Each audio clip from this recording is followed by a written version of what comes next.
Do men still need women after 60? A story from experience that every man should hear. You've probably heard the saying, happiness is someone waiting for you at home with dinner on the table. It sounds simple, maybe even a little old-fashioned. But once you pass a certain age, that kind of happiness starts to mean more than you ever imagined, especially for men.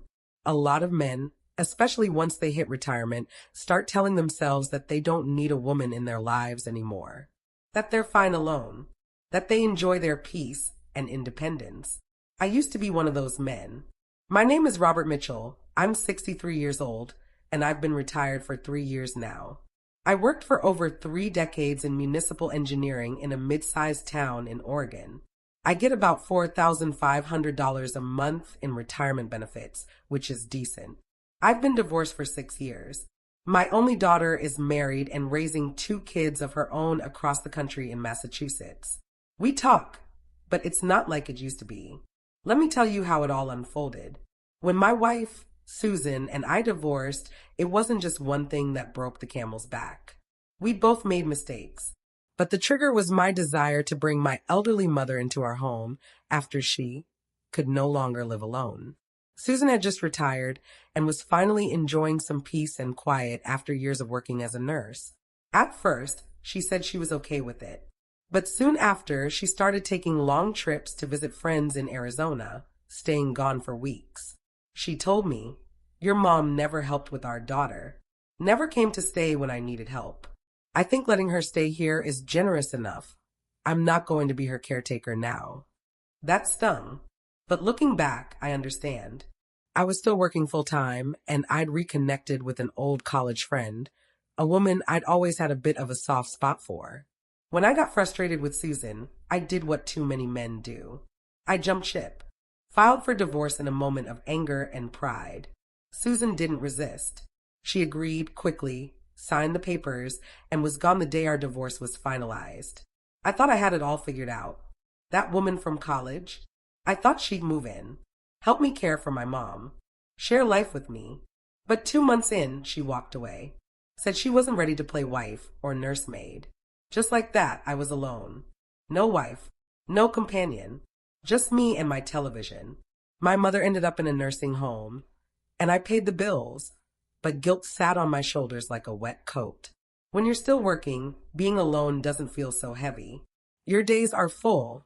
Meetings, lunch with coworkers, business trips, office banter. Evenings fly by. Holidays come and go with get-togethers and obligations.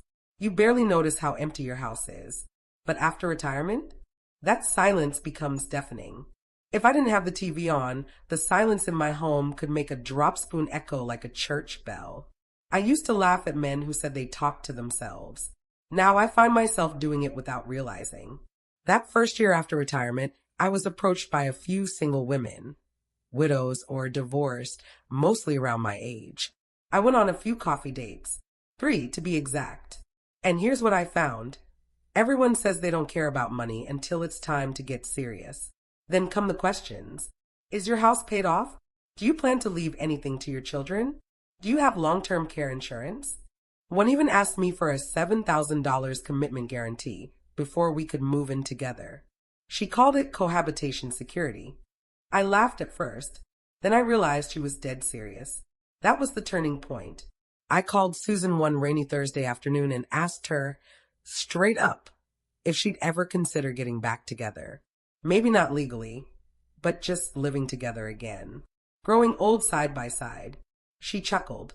"Rob," she said, "you really think highly of yourself, don't you? I haven't dated since we split, not because I miss you, but because I enjoy my life." She told me she had her own place, her pension, savings, her daughter who called her weekly, her knitting circle, and a standing Saturday brunch with her 3 best friends. "What would I want a man for?" she said. "To cook for? To do his laundry? To listen to his complaints about his knees and his taxes? No, thank you." I was stunned. "You mean you don't ever feel lonely?" "Of course I do," she said, "but it's a different kind of loneliness. It's peaceful. It's free. I'm not walking on eggshells. I'm not negotiating over who's doing dishes. I'm not hosting your mother while you disappear into work or into someone else's arms.